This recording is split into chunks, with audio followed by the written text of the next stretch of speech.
This episode is presented by Lost Bell Wines. Rebranding from one of the oldest wineries in Nova Scotia, Lost Bell is bringing a new twist to classic wines. The Lost Bell Rosé is sure to be your new go-to refresher with a gorgeous pink color and deliciously simple taste and finish. If rosé isn't your thing, their Saval or Baco Noir will be sure to thrill your taste buds. All of their wines are handcrafted in Falmouth, Nova Scotia by their wonderful winemaker, Tony. Kick back and sip the flavors of the valley with Lost Bell Wines by Saint Fimi. Welcome to the morning meeting with Sarah and Jess, where the tea is hot, the wine is chilled, and no topic is off limits. Pull up a chair and join us. There is room for all of you here. We won't limit seating, we'll just build a bigger table. Let's begin today's meeting. Hi, Jessica. Hi, Sarah. How are you? I'm great. Still on a high since our last conversation. I know. Via Zoom. Been a whole week since our Galentine's virtual event where we had all of the lovely morning meeting members around our virtual table for once. What Literally, a night that though. was. Oh my gosh, so fun. I was just thinking when we were doing like our countdown to do our clap to record, how if we really wanted to give people the actual experience, authentic we experience. should have did that because it's always That's such a true. fail. That is so true. Oh my gosh. But it is so strange to be sitting here with just us tonight because It is. the last time we did this, we had, I think it was 60 Yeah, people. over 60 people. A few people were together with their gals. But yeah, over 60 people. And it was amazing. It was a lot of fun. So much fun. Wasn't it just so nice to be? I mean, I know our plans didn't go exactly how we were hoping for, and we ended up not being in the same location. But again, like we said that night, it was just an authentic way of how we record every episode. We're Exactly. usually on Zoom in different rooms. But wasn't it so nice just to be connecting with people again and socializing to some degree and like laughing and learning from and the whole thing? It just felt so good. It was like, huge. Yeah, there was an energy about it, like a real positive energy that I was just craving. I don't think I realized how much I was craving something like that until we were in it. I think one thing I've realized from being like, isolated here and there the last couple of years and just kind of like having to adjust to more of an introverted lifestyle, forced basically. Right. And I had no choice. Right. I feel like it's just been so easy to say no or to pass on things because I've just gotten so comfortable and just kind of like staying at home and really not doing much. You just get into like this funk of like, okay, you go to work all day and then you have supper, you put the kids to bed, and then you have your routine, whether it's like watch the latest Love is Blind episode or whatever it is. Yeah. And even Daniel and I, a couple of weeks ago, or probably 3 weeks ago or a month ago now, I feel like I lose track of time. My mom had Logan for a night, and it was like a rainy night and we hadn't been on a date in so long. And I was like, do we just order in? And Daniel's like, it's up to you, like whatever you want. But then I'm like, I literally had to force myself out of the house to go on a date night. And I was so glad that I did because it was just what we needed. And I feel like it's similar to this Galentine's event. Like, I feel like we've been having to pass up on so much, having to say no, or like just missing out on stuff due to the last like 2 years. And it gave me a boost of energy. Yeah. It was a huge mood. Like when you wake up and it's sunny out and it's like an instant mood booster, like Galentine's was a massive mood booster, like in so many different ways. Not that I forced myself to go to that. I guess my point is just, I think it was what we all needed, like to just say yes, to actually go to an event, get dressed up, whether that's in like cozy jammies or a nice dress, and just like show up and attend something, right? Yeah, be in a group, like feel that sense of belonging or part of a community and whatever. And I think even more to your point, it's not even that it's like the funk of just staying at home in isolation. It's almost, and like being forced to do that, but then it became almost like a responsibility to, like you almost felt, okay, I shouldn't go anywhere. I should stay home. Right. You should, like you felt like you were doing the right. Yeah, exactly. You're doing your part and you're doing your due diligence and it's safer to do whatever. And you know, at certain times throughout the last 2 years, that's been very true. So I think even going to dinner with your spouse feels like, Right. can we do this? Is this the right thing Well, to do? because I There's think too, is you get creative with at home. So like right, we started scheduling in, which sounds so silly, date nights for every Friday night because we were right, like, it gets too easy and comfortable to just like go watch a show or like right, go out and Daniel will play darts or like just go our separate ways because we just feel like we're just so touched out and like, you know, right. so we were like, okay, we need to like schedule this. And because it's important to continue dating, even though we can't actually go out and physically date, who says we can't do it at home? You know? Oh, So like we 100%. would make Yeah. pizza or like we would just make sure that we would do a thing.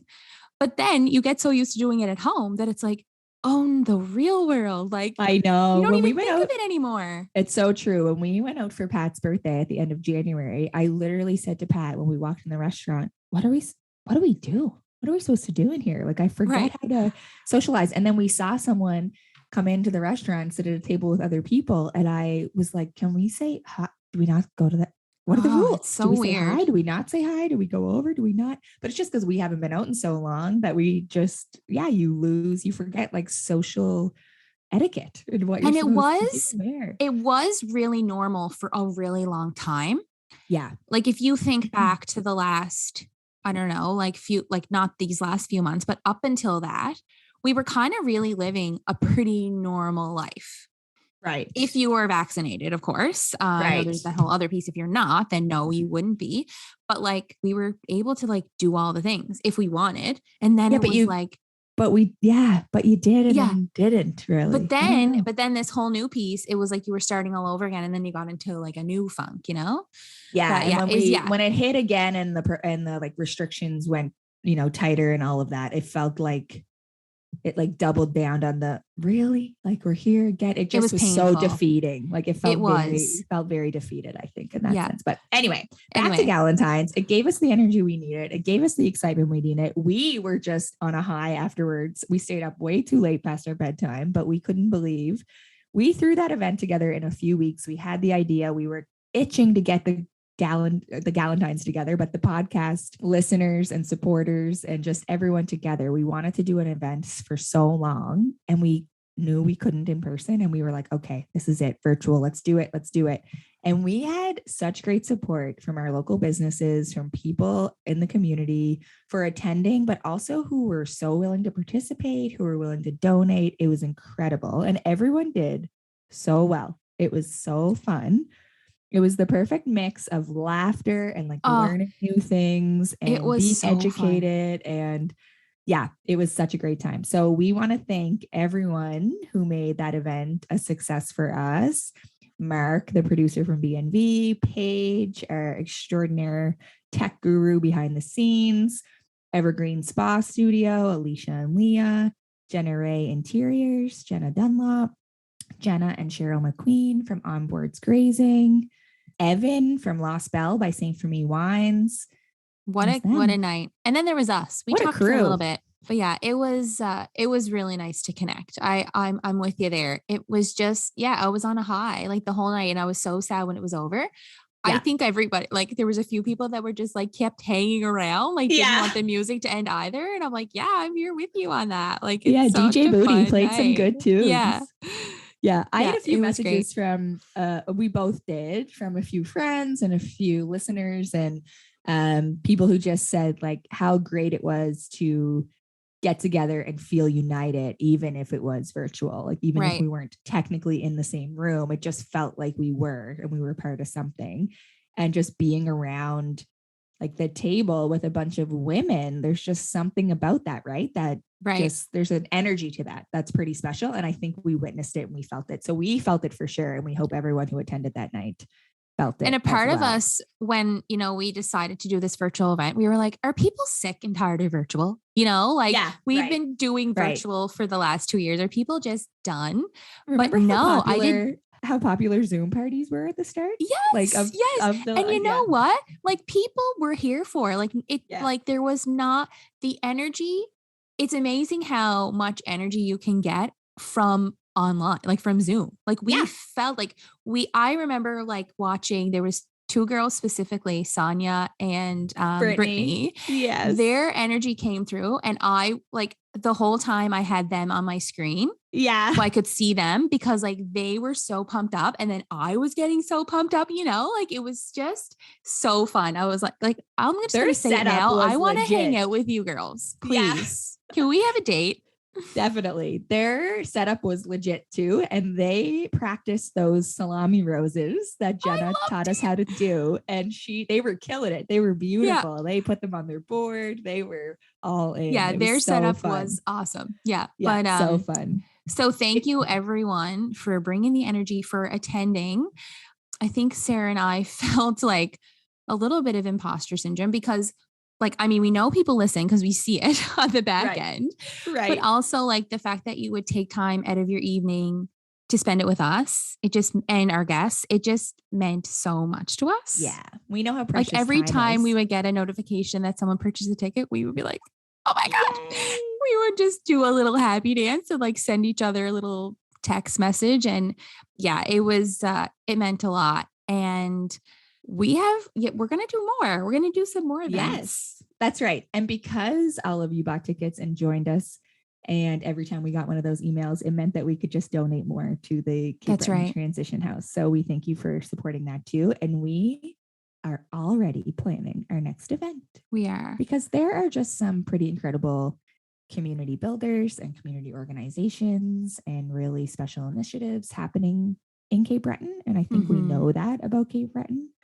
But anyway, we can't say too much, but we do have our next event already in the works, which we are super excited about. It was literally 3 days after the Valentine's Day event. This next event was in the works, and fingers crossed, knock on wood, do whatever you have to do. It's going to be in person. It's going to be in person. We're saying it here. Please, in person. Yeah, it's going to be in person. So we hope to see all of you there who were there with us for Galentine's. And for those of you who couldn't make it to Galentine's, stay tuned. You're up next. The next event is coming up. We've got a really exciting episode today with Mayor Amanda McDougall. Your worship. We'll talk a little bit more about that later. Our ultimate Galentine, really. Absolutely. It's a 2-part episode. Our chat with Amanda was so important. And it's funny because we knew we wanted to talk to her about her experiences in her professional life. And we knew we wanted to talk to her about her experiences in her personal life. And it was her who said and decided really I can't talk about one without the other. So this conversation is going to be intertwined. And I think we did picture it as 2 episodes at one point, but a professional episode and a personal episode. Right. But then when we got to talking, which Jess, you and I know, it's hard to separate all the two, one, right? It's absolutely all one you thing. Just can't. And she made that such a valid and important point, and you can't separate it. You are about to hear part 1 of this episode where we sit down and we chat with Mayor McDougall about her experience in politics and in motherhood and in parenthood and the mixture of those 2 things. And some of these experiences were just shocking and amazing and incredible and heartwarming and heartbreaking all at one time. And we just appreciate how vulnerable and raw and honest she was and the insight into it all. So today is part 1. And then the next episode will be out and we'll continue with the chat that's intertwining both the professional and personal experiences. You're in for a treat. So here we go. So this evening, we are being joined by Mayor Amanda McDougall. Amanda McDougall was first elected to the Cape Breton Regional Council in 2016, serving as councillor for District 8, and most recently elected to serve as mayor of the CBRM in 2020. As councillor for District 8, Amanda has proven to be a strong and community-minded leader. With a moral compass to make the right decisions and ask tough questions, Amanda has the character and courage needed to lead the CBRM towards a prosperous and sustainable future. Although Amanda holds a Bachelor in Political Science degree from Cape Breton University, it was her years of volunteer work with organizations such as the Manitou Community Development Association, Cape Breton Cap Society, Lumiere, Cape Breton Community Housing Association, and more that sparked her passion to lead change within the CBRM. As a CBRM counselor, the executive director of ACAP Cape Breton, and a past program coordinator at Coastal Discovery Center, Amanda has helped move our communities forward and is well aware of the incredible potential our community holds. Amanda resides in Glace Bay with her partner and family, but can be found along the shores of Manitou throughout the summer. Glace Bay, represent. You had to get that in there. Had to get that in there. This is going to be an impactful conversation. It's clear from the mayor's bio that the change in community and her passion for community and moving our community forward is so evident. And when she talks about the character and courage needed to lead the CBRM towards a prosperous and sustainable future, we're going to pick her brain a little bit about her road to do that and her journey to get there and what it's been like since she's held the office of mayor. So let's welcome your worship, Mayor Amanda McDougall. Hi, Amanda. Hi. Oh my gosh, So you're excited. here. We are so excited to have you here. Welcome to the morning meeting. I feel like my face is so red and excited. I wish people could see because I've been waiting for this moment for a while. I'm really, really honored to be with you both this evening and have this conversation. Oh, Oh you my are so God. sweet. So sweet. I just feel, this is amazing. The mayor. We are so excited. Sarah, Jessica the and I have been mayor. tongue-tied. I know. The mayor. She's here. She's finally here. Lucky us. Our dreams are coming true. They are. Oh We my finally gosh. have her around the Speak table. speak for yourselves, guys, because Yeah. I listen to your podcast in my car. Well, when we were traveling a lot for work, I only listen to podcasts now. It's the best way to spend a few hours by yourself, and you know what it's like to just like, oh my gosh, I have a few hours by myself. Yeah. What do I do? Not listen to anybody except the people I want to. So I Right. always need to listen to you guys and also a little Aw. true crime. Yeah. Well, we are honored that you are listening to us and that you're joining us today. That is amazing. I might cut out that recording and just like play it on loop, Jess. So Yeah, exactly. throughout our season Whenever for we're having ourselves, like, imposter syndrome, that's we'll right. just The mayor is listening. yeah. We'll remind is. ourselves. Goals. Okay, we have to talk about the well, I don't really know if it's an elephant in the room, but I'll call it that for now because Jessica and I are wondering about this title. I mean, you deserve it and we've acknowledged it, but your worship, Mayor McDougall, is that a bizarre title? Well, I was just thinking, like, what did you think the first time that someone called you that? Like, or said that? Oh, it feels bizarre and not like, do I feel like I have achieved enough to have this title? I just think it's bizarre to be called your worship. right. I don't know. Like I watch Lord of the Rings and, you know, those epic movies and biopics and, you know, you feel like some senior elf or something should have this title, but like, or somebody in a religious setting, perhaps. When you think about political office, when you think about community leadership, the last thing I would ever want people to do is worship because I'm supposed to be a public servant. I am serving those around me. And so to me, it's just like, okay, when I was sworn in as mayor, and I think it's on video that people can access, but all of this pomp and circumstance, I don't do well with. I'm a little too like, yeah, I don't wear a lot of blazers. It's a lot of like large flowing dresses and Birkenstocks, but I had to put on that chain of office, the big, you know, it's huge, large and in charge. And I was up on the stage and I was like all pregnant and happy and I was becoming the mayor. It was a big day. And I walked off the stage all happy after I signed my papers. And then my office manager, Tony DeLorenzo, was like, can you please go back up there and go get that chain of office and put it on? You have to put it on. And I'm like, oh my God, right.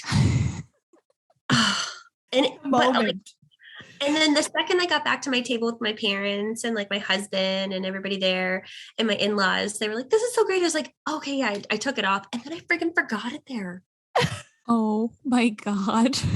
So like, I don't wonder know if you're the first mayor sworn in to forget that there. I would say yes. Jumping. I don't know. To me, it's the job. And like I said, it's all about that, like that public service piece. I know that there are some formalities to it, which are nice from time to time, but I'm sorry, your worship, Come Yeah. on. You're just No. so humble too, I think, Amanda, which Yeah. we are allowed to call her that, by the way, everybody. She Yeah, told that's us right. that we could. She made it clear refer to that around her friends, she's called Amanda. So we get to call her that this evening.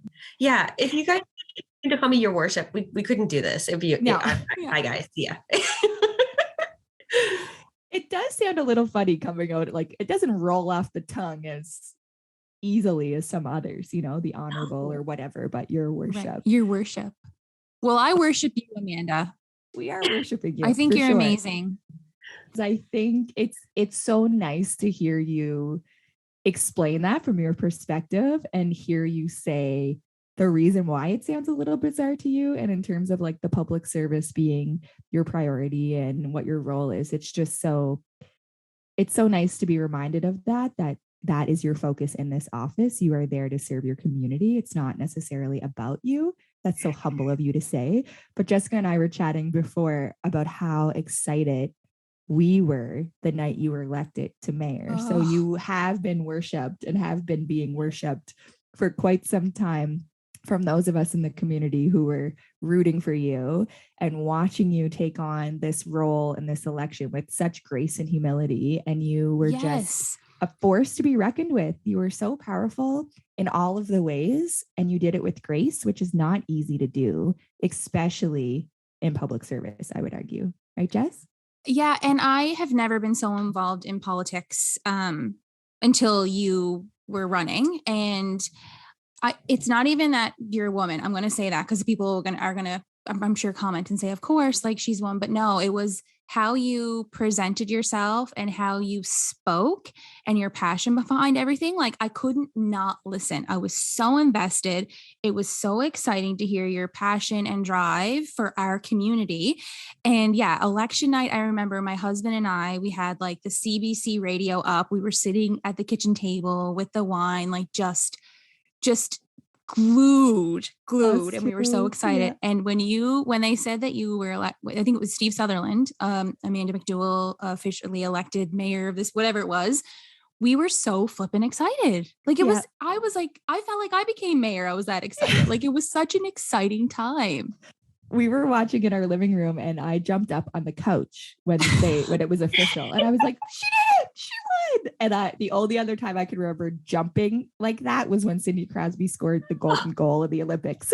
So you're in the sweetest. It was a bonkers moment. I was at the New Dawn Center for Immigration. They have a lovely space on Charlotte Street, just with like a really intimate group of like folks from my campaign team and like a couple of my family members because it was so COVID-y, right? You couldn't bring a crew together. But it was unlike any other election because everything was electronic. So it wasn't like you were waiting for all the different polls to come in. Everything was just going to be told to you in that moment, whether you won or whether you lost, right? Wow. And so everybody was like watching the screen and we were just refresh. And actually, Mike Target, who worked on my campaign, and he was the successful applicant and is now my community consultation coordinator in my office. I will never forget it because we were all like really like just dead silent. Wow. And then he put his arms up in the air and he goes, "You won." And then I just looked at him and I'm like, but you want to talk about imposter syndrome? Like in that moment, I was like, I don't really believe you. Yeah. Are you sure? I couldn't get excited. I couldn't get excited at first because I was like, wait, this is not how I calculated things. Like I have numbers in my head of polls and of, calls and emails and things like that. And numbers of people who support me. And yeah, it's been great, but I beat Cecil. Like he is. And it's funny, people think that me and Cecil are like enemies, but that's not the case at all. I have huge respect for him. He is a very well-established community leader and has done it for many, many years. So in my mind, I'm like, how in the heck could I ever beat him? Right. I did this as like a passion project and won. Wow. You sure did. I'll never forget that picture that was posted. There was just so many things in that picture that was incredible. One, it was just like you were a woman who just won as mayor.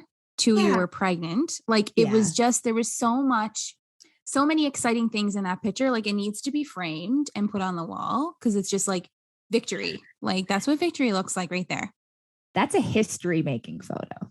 It is. Like I think in the moment it might be surreal. And even now you might think, oh yeah, that was pretty cool. But that is a history making photo. Like that's a photo we'll show our kids and be like, look at this, you know? I And we'll can't wait post to it. show Emmett when he's old Yeah. and be like, oh, hey, look at you. Look at you, You little were in buddy. mommy's belly That's right. when that happened. Absolutely. Yeah, you endured that entire campaign, Oh my pal. God. That's right. He was He was closer, in there closer rooting to you you on, than cheering anyone you on. else during the whole campaign trail. I know. It It's makes incredible. I feel like it made it really, really natural to have him in my office with me because he had been such a big part of that entire process of me becoming the mayor, right? Like he Absolutely. was with me from the get-go. Yes, Yeah. he earned that spot with you.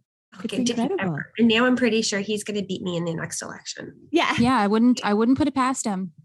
We can't Let's wait to talk see about that because you just brought that up, bringing Emmett into the office. Another incredible photo that I'll never forget. But on the other side of it, definitely sparked a lot of debate and question and concern. And it's something I don't think anyone has seen before. Like, would that be fair to say?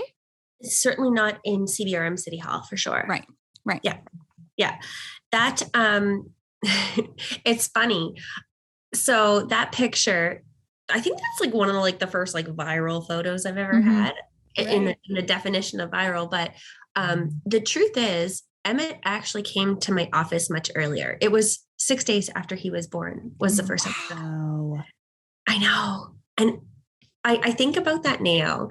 And I remember because I was in the hospital for 5 days with him. I was home, for a night and woke up the next morning. My husband went to work and Ro was at school. And I was like, I need to go to the office. I felt this like overwhelming need to go in there and prove that I could do my job and still be mom. Right. And I didn't tell anybody. I just showed up. And I remember looking like people's faces. I didn't even tell Kevin. I went into work and I have my brand spanking new baby with me. And Tony in my office was like, what are you doing here? And I was like, no, I just want to check in. I wanted to introduce you guys to Emmett. And she was like, okay. Oh, okay, cool. And so I went into the office, I checked some emails, and then there was a meeting happening in my boardroom. And I was like, even though I knew I shouldn't have been there, I needed to be there and to make, I know this sounds terrible, but like to make a statement that I could do it. Yeah, that does not sound terrible. You know what just flashed my mind? It was like sticking the flag in the moon, like that shot we see of the astronaut. Like you are just, here's my space, here's what I can do. I'm proving it to myself and to everyone else that we can I can do both things, right? I can be all the things I need to be right now. Oh, it was a terrible idea though. Yeah, but did that stem from comments that were made along the way during your election? Yeah. 100% for every single person. And, it's funny because people will talk about the campaign with me and be like, oh, wasn't it horrible? Like it was all men saying, terrible things about you, but that was not the case. There were equal parts men and women. And maybe it's because it's never been done, or people are genuinely concerned. Like, how in the heck is she going to bring her newborn maybe to an office? Is that even a good idea? That's valid. But I remember that when I was, it kind of infuriates me. I was at New Dawn at Eldwick at the Arts and Social Innovation Center, getting my pictures done for my campaign. And we went out to the balcony area, which is so beautiful. And I was like uber pregnant the whole time I was campaigning. And these two ladies who were so sweet, having a little lunch, were like, oh, you're having some maternity photos? And I was like, no, I'm running for mayor. And one of them was like, how on earth are you going to do that? Wow. And just like the two gals that were with me from Anchored Ideas doing the photos, I could see their faces just like drop, their jaws just hit the floor. And I was like, well, you can do that. Right. Watch me. And I'm going to do it. Yeah. I am not the first person to do this. And this is the other piece. Like, women have been having babies since the beginning of time, guys. Like, this is not This is not some bizarro thing that happens. We give birth and we are mothers and we have roles in our community. And I just, to smile after those pictures was tough. I bet. Right. But this is the stuff. And I think that's why on that, 6 days postpartum, I'm like, I have to go into my office and make my presence known. Even though that night I came back home and I was bawling. I was crying. I was sore. Yeah. I drive a Standard and I was looking at my baby. Like, I was thinking, you know what I mean? Like, it was such a silly idea, but it totally came out of a place of, if I don't prove myself, if I don't prove to people that I can do this, I'm failing. Right. You're right that we have done this from the beginning of time. We've had babies.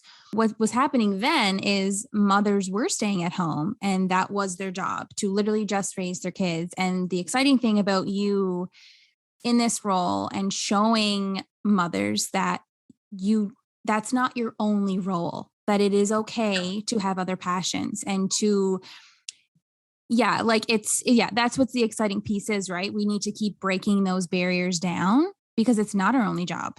It's absolutely not. And for people that think that, you're wrong. You're absolutely wrong. But you know what? And if I'm allowed to do this, like, I'll tell you some things that grind my gears a little bit. Yeah, it infuriates me though. I don't want it to be about gender. I want it to be about, ability. Like, I can do this. Right. I'm going to do this. But when you see like Andrew Rankin, who I think is a great guy, nobody batted an eye when he announced that his wife was expecting. That's right. And granted, I know that he's not physically carrying the baby, but he's a parent. That's right. Mm-hmm. Do you know what I mean? That's right. Yeah. There's 100%. other members on council, albeit like a very, very small amount, who have children. I am not the only person on that council to have children. And I have Ronan too. Like, I was a good counselor with another kid. With a kid. That's right. Already. Yeah, exactly. This is not new.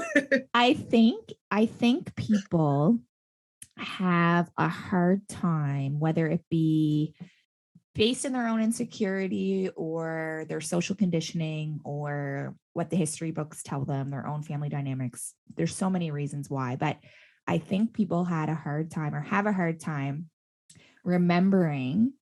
I think it's less about what roles you were taking on, but more so that you were doing it out of your own decision making. Like, how dare you attempt to do these both things when you're only supposed to do like one or the other, right? Like the duality of it all. It's like people think, well, if you are going to be a mom or if you are a mom, then how dare you be mayor? You can't possibly do both because your decision making will be split or you'll be emotional or whatever.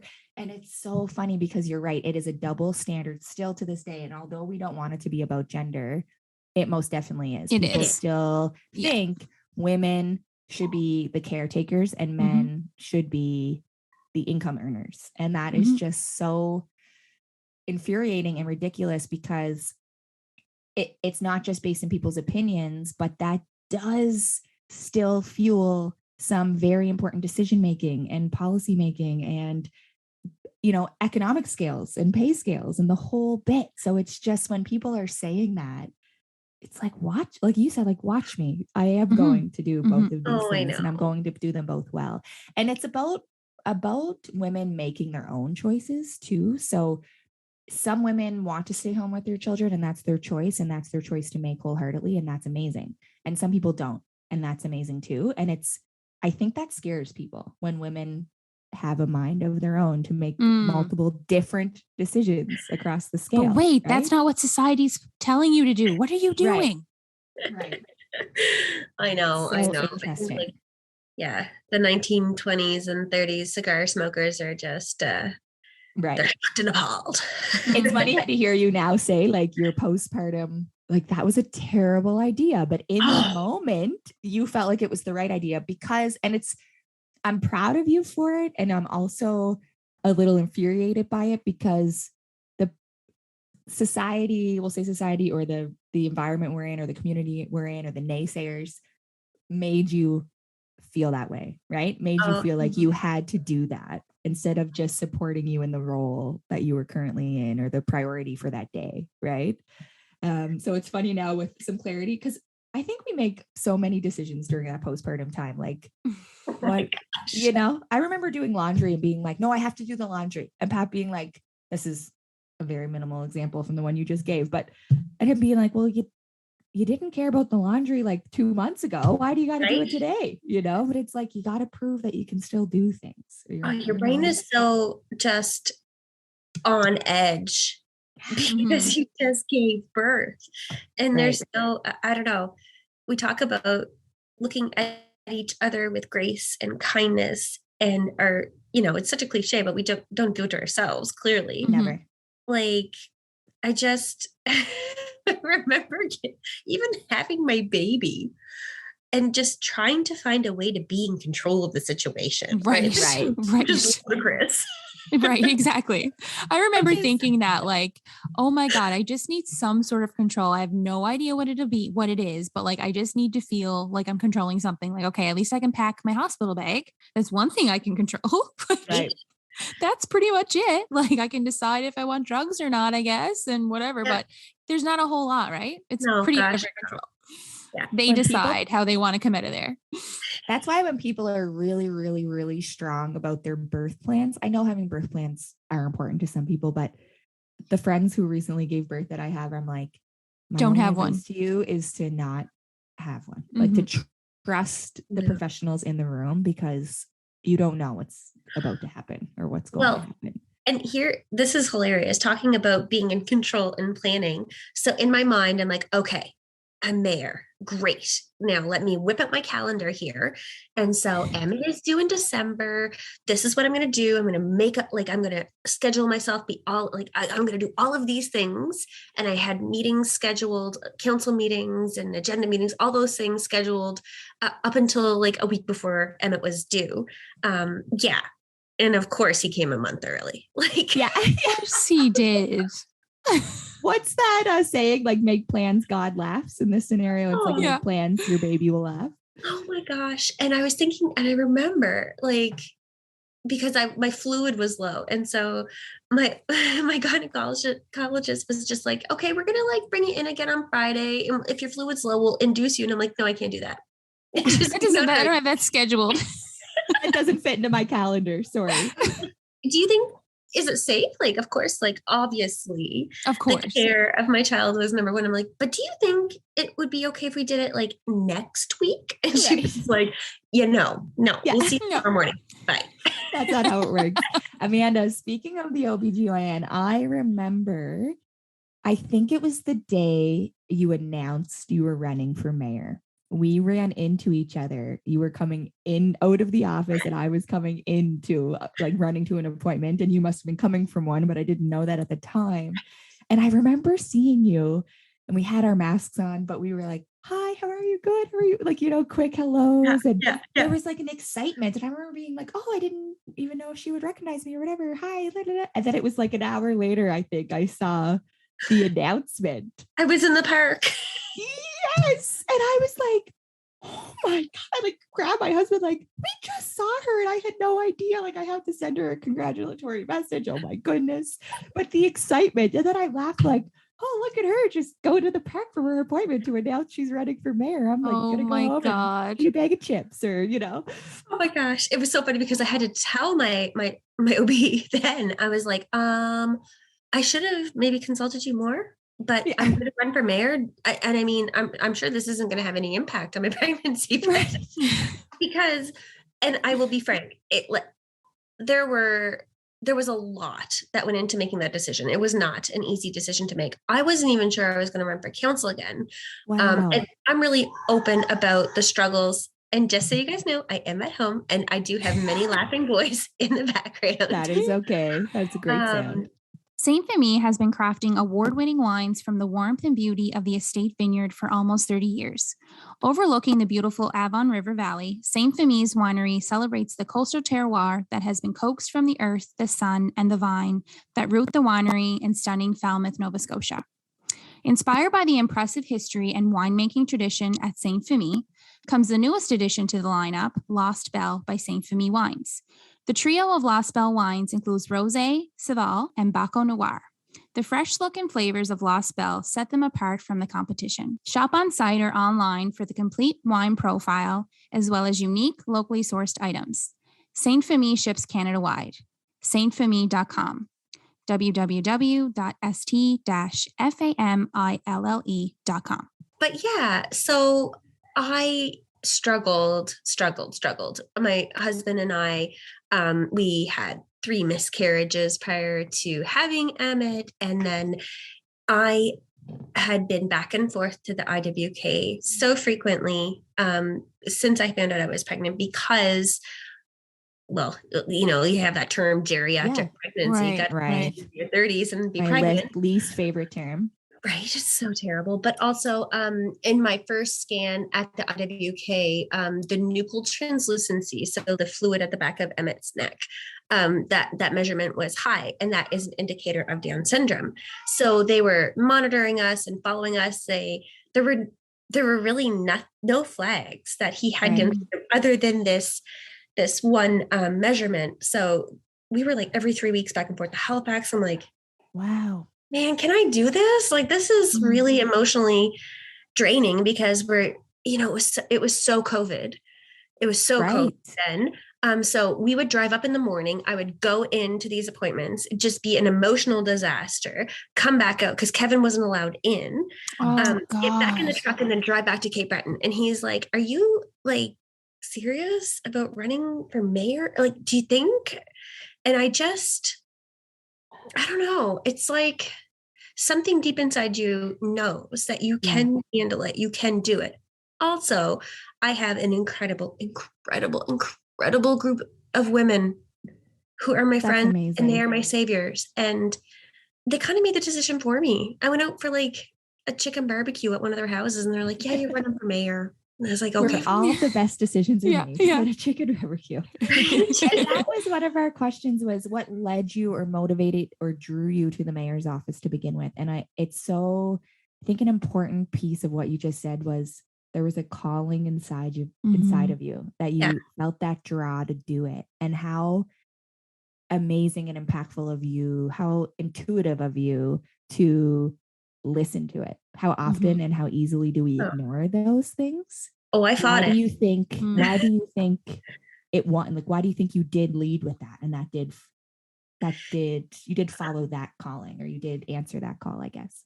Sure. So I mean, sitting around the council table for 4 years prior is a big reason. Right. I was there. I often felt frustrated, and I will be very frank. This job is probably one of the most lonely and isolating jobs you could ever have, right? Like being an elected official, people think like, oh, you're around all these people all the time. It's never, it's not often that you feel like you're truly surrounded by people who you are there to nurture and care and work with you. You're often in a situation of conflict or hard decision making. And it's not, that office is lonely.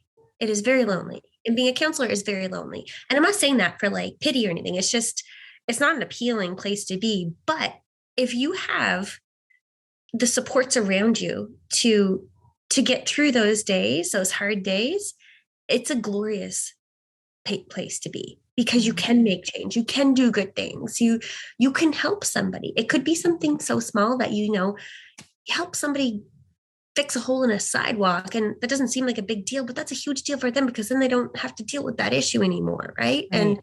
But you cannot do it alone. It will break you. It would break you.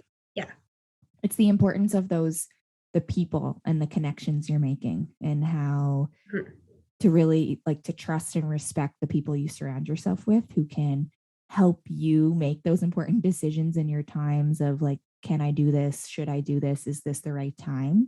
I think being able to trust your girlfriends when they say, yeah, you're doing it. This is the right time, right? Like how important to build those relationships and know that you trust those enough in these big momentous times. I have a really, my best girlfriends are my best girlfriends, and they're just like the best. I have cousins, I have family, but I also have a group called CB Voices, and I love each of them so immensely.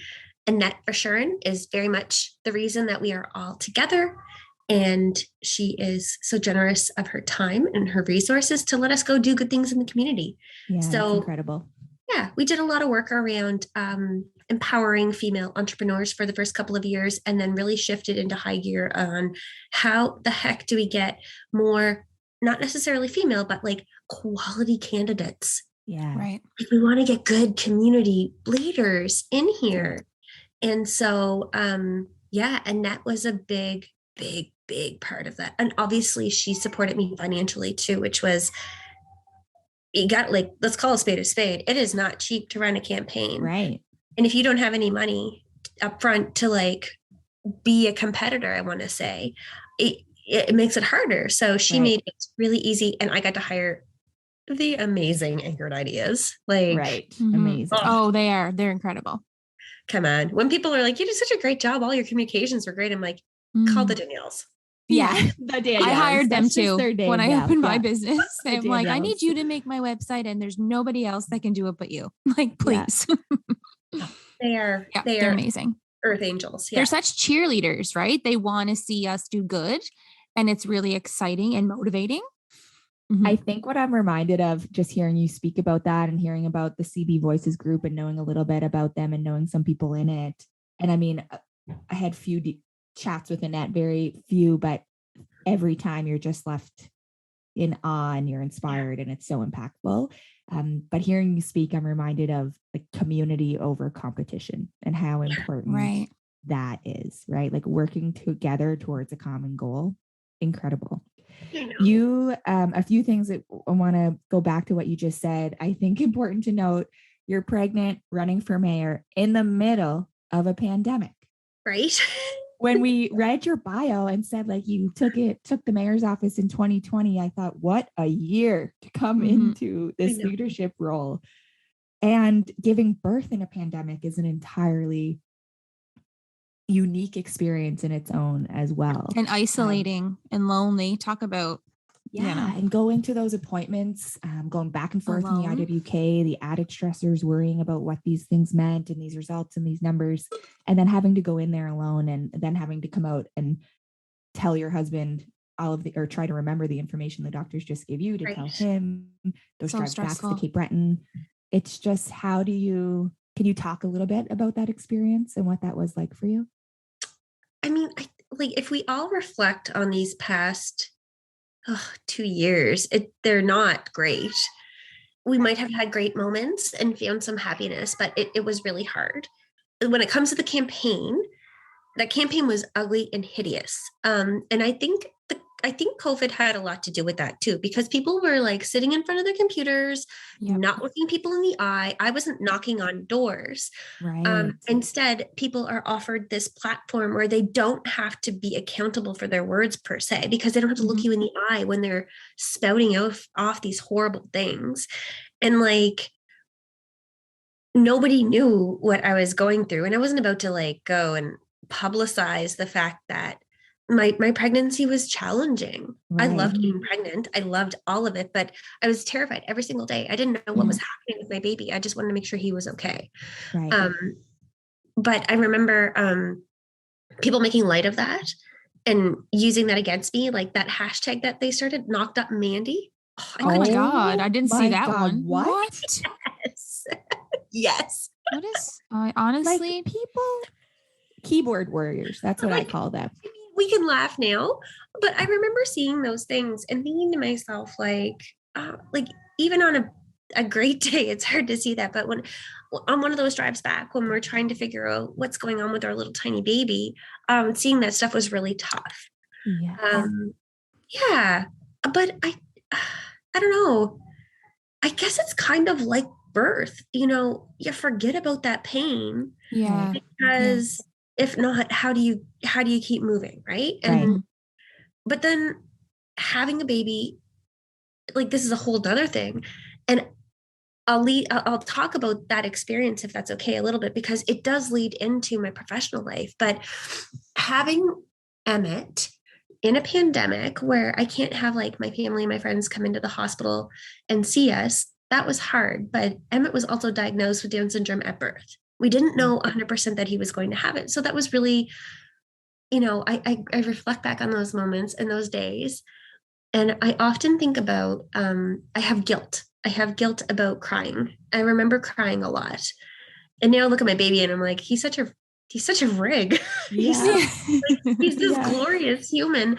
Yeah. I have so much guilt. I'm like, why did I cry so much that I'm given this diagnosis? It's because I didn't have the people around me to help me work through it. Right. And I will never forget the day I was sitting at one of those, like those tables that are supposed to go over your bed, and Kevin's on one side, I'm on the other, and we were eating like Subway or something.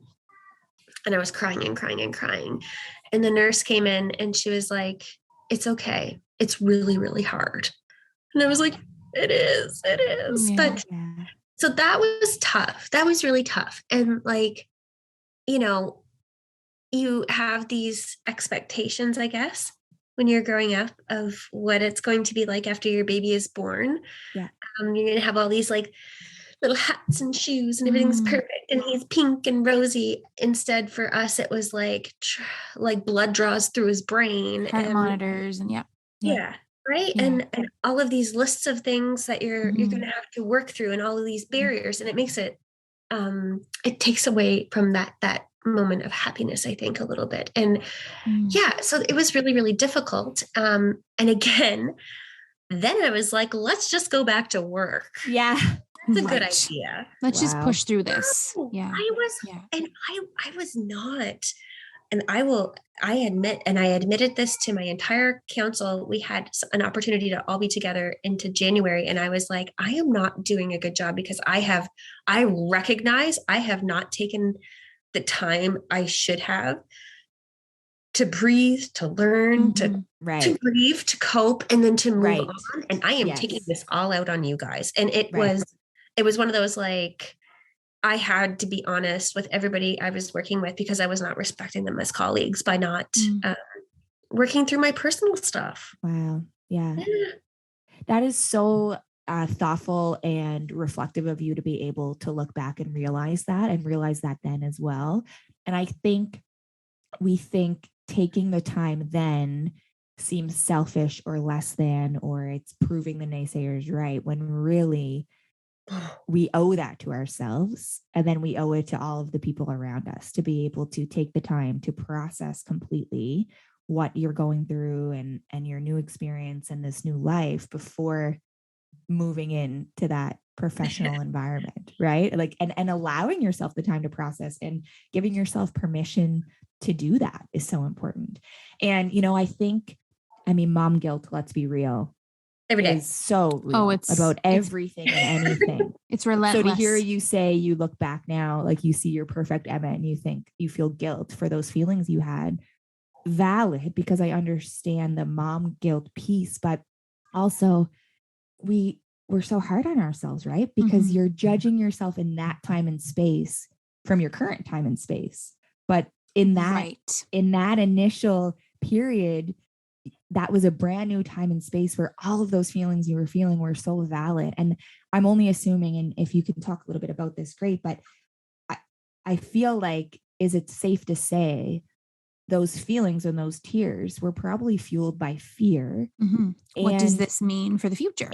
Yeah, for him, for you, for your family, and expectations, like the ones you had set, those thoughts of what a little baby or family look like and what those first few moments may feel or look like. And when that is different than what we expected, then we have to react or respond to it in the moment, right? Right. So, and I think I know a lot of those moments of sadness that I had, I connect very much to my campaign. And I don't want to put blame on anybody or any time or thing, but the criticism that I had faced being a woman, being in this role of running for mayor, being quote unquote different, and the way that I was treated, how could I not feel the way I did, knowing that my baby was born with Down syndrome, that people for many years, people with Down syndrome many years ago were institutionalized. They weren't even considered to be a part of the community. And so I know that's very different nowadays, but you know, people, there is still language used out there that is very Yeah. derogatory towards people who have different abilities. Right. We have to kind of I have to check myself a lot too, right? And I'm learning about this every single day. But in that moment, I was like, if I, as a woman running for political office in Cape Breton, was treated this way, how is my son going to be treated? Right. Yeah. Of Yeah. course you felt that. And it was terrifying. And there are still moments I feel like I'm uber protective. Of course. maybe a little crazy. But even like bringing him to daycare, the phone call I got, and like Emmett was still in my office with me, and the daycare called me and was like, "Hey, we have a spot for Emmett. He can start now." And I just broke down. Right. And they were like, "I know it's a really hard transition." I was like, "No, my baby has Down syndrome. Is that okay?" Oh, and she was like, "What?" Amanda. She was like, "Of course. Like, no, we are so excited that Emmett is going to be here. He is going to bring so much love and joy to our community at daycare." But Right. in my mind, like, I was just so distraught because I was like, "Oh my God, I didn't tell them." And after he was born, I remember, and I laugh about this now because I do have this wonderful community, this Down syndrome community that is unbelievable, like local, international. Like, I got TikTok buddies, I have Instagram friends. But it's amazing. Right? I also have this wonderful local community who are just, oh, what a resource of love and knowledge, right? But every time anybody met Emmett, I'd be like, "He has Down syndrome." So, you know, and I felt obliged to say that because I was scared that he would sit there and look and be like, is there, yeah, wait, what? I can't put my finger on it. And I didn't want that to happen. I wanted them to know who he was. But again, that's the control piece, right? Like Yeah. you want to have control over the situation. You don't want to have like an awkward interaction, or you don't want someone to be left wondering. So you just say it to control what comes next, right? Like you feel the need to explain it in some way, which is so interesting. Oh, but just, it's, I love reflecting. I do, because it's a good source of humor. Yeah. And when you said that when the daycare called and said there was a space, and then you panicked and said he has Down syndrome, is that okay? That's just a whole nother piece to that you're carrying, right? For everything, like that parents of typical children don't have to carry that weight. So it's that constant fear of, is he going to be accepted? Right. And it's that inclusion piece. Well, even with his brother, like Ronan was 7. And so I remember, Kevin and I would talk about this, and we didn't want to overwhelm Ronan because we wanted him to get to know his brother before any labels or any, categories are going to be put onto him. So, and I don't know if this was right. I didn't read. I really just took all the books and was like, "Bye, see ya." Throw those out the window. We're just going to figure this out on the fly. But we didn't tell Ronan, like, the day that he came home, that, your brother has Down syndrome. He met Emmett, and he developed his bond with his brother. And we actually kind of forgot about it because you're just like rearing a human. You're trying to like figure out, like, I got to make sure this kid sleeps and feeds and poops. Did he poop? Oh my God, did he poop? Like, that's all I cared about. You never talk more about poop ever in your life than you do. That's it. And we kind of, like, I don't want to say forgot about it because it's very prevalent. But Down syndrome day was coming up. And this is another piece where, like, we'll talk about like my personal life and my public life, but there's really like they are just one. But Down syndrome day was coming up, and I was like, okay, we gotta like talk about this with him because he's gonna go to school and he's gonna see me because I'm hosting the Down Syndrome Society and Emmett's gonna be there, and we need to have these conversations with Ro. So bought him a book, and again, like, really the reflection brings so much humor, but bought him this book, Hannah's Superpowers, and we read this book about Hannah's superpowers, and it's a cartoon book about Hannah, how she does things differently, and her superpowers of empathy and kindness and joy, and all of these wonderful things. And at the end of the book, there's a picture of the real Hannah. And Hannah has Down syndrome. And Ronan said, why does she look so strange? And I was like, just gutted. Right. Just like melted, so upset, but couldn't like show that upsetness. And I said, no, people who have Down syndrome might look a little bit different, right? They have their eyes look a little bit different, but they all have the same eyes, and their smiles look a little different. It's because they don't stop smiling.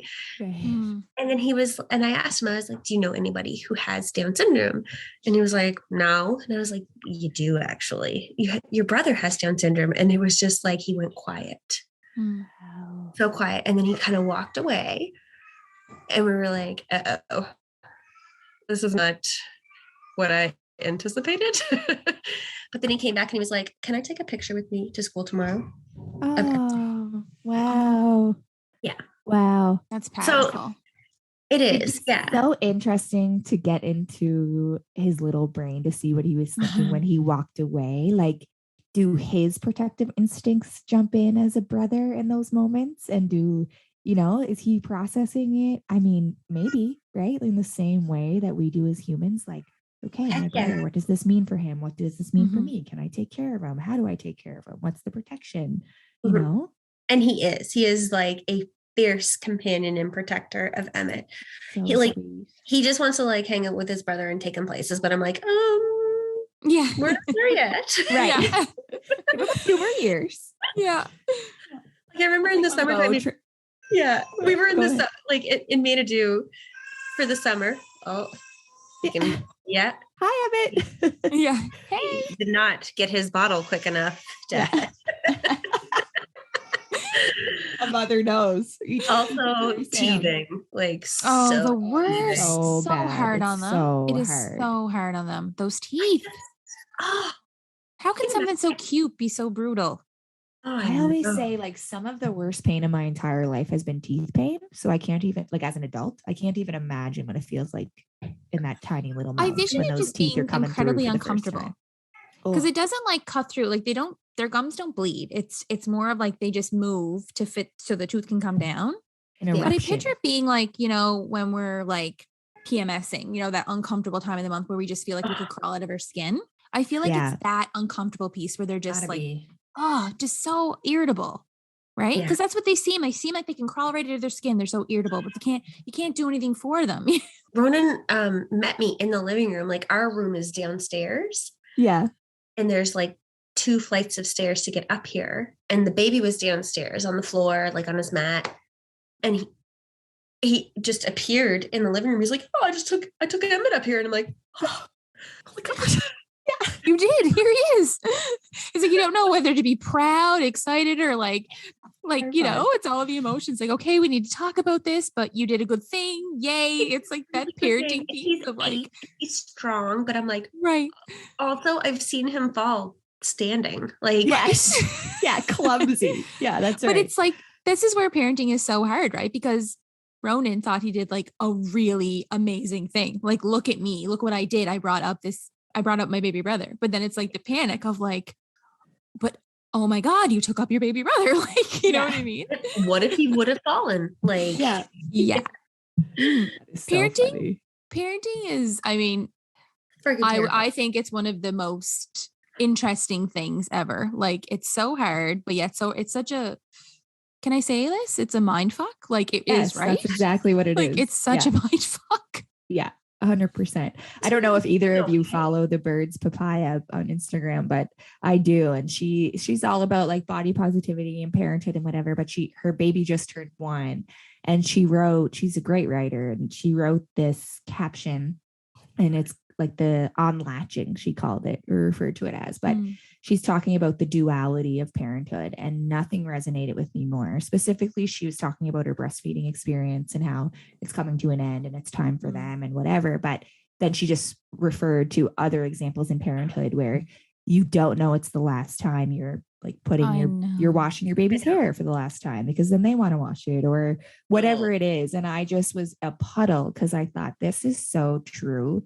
I remember like even with Bo at 3.5, it's like we don't do things with him anymore. And I don't remember the last time we did it, because then it just stops. And you wonder, sometimes you're doing things over and over again and you're not sure, or you're complaining about it. And then one day it just stops. There's no warning. There should be a warning. Yeah, that's right. There's no big like finale to that task or to that moment. And then you just can't even remember when the last time was that you did it. It's so just sad. over.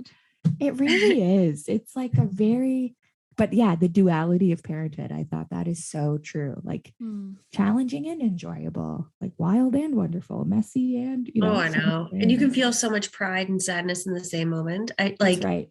The day I dropped off Emmett for daycare, it was September 7th. Yeah, that was the first day of school too. So Ronan was going into grade 3. So I'm dropping Ronan off, and like I bought him this leather jacket from H&M, and he just thinks he's the cat's ass in it, right? And so he is like decked out in his new jeans and his shoes and his leather jacket, stoked for grade 3. And I drove up to the school. I was like, okay, do you want me and Emmett to walk you up? And he's like, nope. Yeah. I'm like, what? Not a chance, Mom. And then I take Emmett to daycare for the first time ever. And he, like, because of COVID, you couldn't even go in and have like a tour of the center. Right. So I'm like going in blind, dropping off my baby. And he is like open arms, willing, ready to go. These strangers. All these new toys. Yeah. No tears, nothing. That is the double-edged sword, because you think like you don't want them to cry at drop off because you want it to be easy for everyone involved. But then they don't cry and you're like, wait a minute, like a little tear would have been nice, like a little something to show. You can at least pretend. Not even yeah. Not even a curl of the lip. Nothing. I was a disaster. Yeah. Such a hard transition, because you're like, that is so you hard. spend your time raising this little human and no one will love them more than you do, and your partner, obviously. But I'm like, no, it's like a mom thing too. Like there's no one that loves your baby more. Yeah. And then you're just expected to like hand them over to these strangers and be like, please love my baby as much as I do, please. Yeah. But then you come to like the end of this friggin' lockdown again, and I'm like, you do not close school. They are going. Yeah, I know. It's so true. So tired. It's so true. To work. That is so true. Yeah, because those people in those centers taking care of our kids are special humans, angels on earth, and they are made for that. Like I'm writing them. I'm like, guys, I'm good. I'm cool. Like I'm down with Omicron. Like please take the children. Yeah, I know. It is so true. Yeah, that is so funny. Let's talk about that. You dropped Emmett off at daycare for the first time, and you talk about humor and reflection.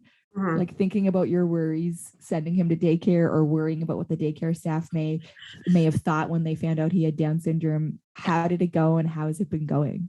Oh my gosh, the staff at his daycare are just, I feel like they could not wait to put into practice everything they learned. Right. You know what I mean? I know he is loved. I know he is cared for so beautifully. The child has never cried. Right. Amazing. Like, he's excited to go. Yeah. What a gift. That's a big deal. And so that's all wonderful. I will share this though. It's easy to put a bow on the package of being thrust into this position of advocate essentially for my child. Right. And I say that because not every parent of a child with different abilities would have that thrust upon them. And it's because I'm the mayor that I think oftentimes people will come to me and be like, oh, do you mind making a comment to this magazine or article and talk about Down syndrome? And I'm like, guys, I don't know anything. I am very new to this club. Right. I have a tremendous amount to learn. So maybe you might want to talk to somebody who is, better educated than me, emotional Nelly over here in the corner. Right. So that's part of it. I will say this though.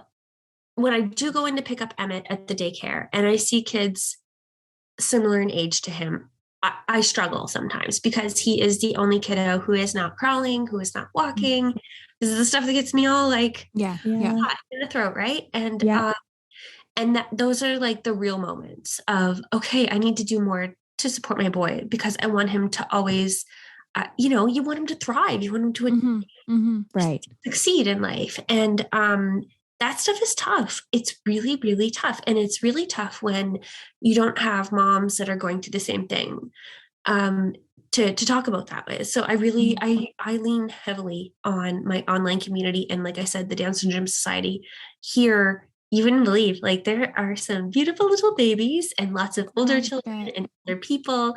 And they teach me so much, but also allow these emotions. I reckon like they're real and we have to feel these things, right? Yeah. And you can't put a pretty bow on them. I think that's so important for you to say that. Thank you for sharing that, because those are real, valid feelings. And we all worry about our kids for all kinds of different reasons, but there's a different layer and level to this that not everyone understands. And being in that supportive group and environment that you can be honest and raw with, who understands like the duality of it all, right? Like you're proud and you're joyful and you're loving and you're also scared and worried and stressed and all of these feelings about all of these things out of love and protection for your kids. Does this group and the local and online community, is that something you search for on your own? Is that a group that reached out to you? Do your healthcare what's the word I'm looking for? Healthcare professionals give you those resources? How does all of that come about? So I often joke that Lynn Levette, who is incredible, she is a super active mom in the Down Syndrome Society. She just is, she's the leader of the pack. I joke that she sniffed Emmett as he exited my body. I'm like, I didn't even know that happened. No, it just so happened that my best friend was tutoring her son, who also has Down syndrome, and just put us together immediately. It was like this incredible. The day after, we're texting each other and messaging each other, and it just organically happened online because you start like, this is why I'm on TikTok. So right. Seriously, the Down Syndrome TikTok Society is incredible. Wow. And also early intervention through public health has been amazing as well. And so it's really funny. My early interventionist, and I always, like moms are the worst on themselves. You guys said this, but like, I remember the first time calling her and being like, I'm really, really sorry. I haven't had a chance to call you back. I know I have to schedule this appointment. Is there any way we can do this in my office? And she's like, okay. And I'm like, okay, I'm glad she thinks it's cool. I feel like a deadbeat because I can't schedule an appointment with my child. I have to bring them to my office because things are so crazy. But yeah, early intervention's amazing. And even like, I had an appointment with early intervention last week, and I asked, Emmett's doing great. He has no heart condition. His lungs are fantastic. Like physically, amazing. He's just like healthy as a horse. But I want to help him with speech, and I want to help him because he has a hearing deficit. So, for me to talk to early intervention and be like, how do I learn sign language? Like, right. What do I do? Do I go somewhere? Like, is there somewhere I sign up? I don't know. They will source out your resources and supports, which is amazing. Yeah. And I got a book from On Paper Books, and I'm not trying to say that, like, they just like have an amazing, amazing sign language book there. That is great. That's awesome. Yeah. Thank you for tuning in to today's episode with Mayor Amanda McDougall. Next week, come back as we will be continuing our conversation and learning more about Amanda's role as mayor and in parenthood. If you enjoyed today's episode, please subscribe to our podcast and give us a review. You can find us on social media at The Morning Meeting Podcast and connect with us through email at themorningmeetingpodcast@gmail.com. Thank you for sitting around our table. Sarah and Jess.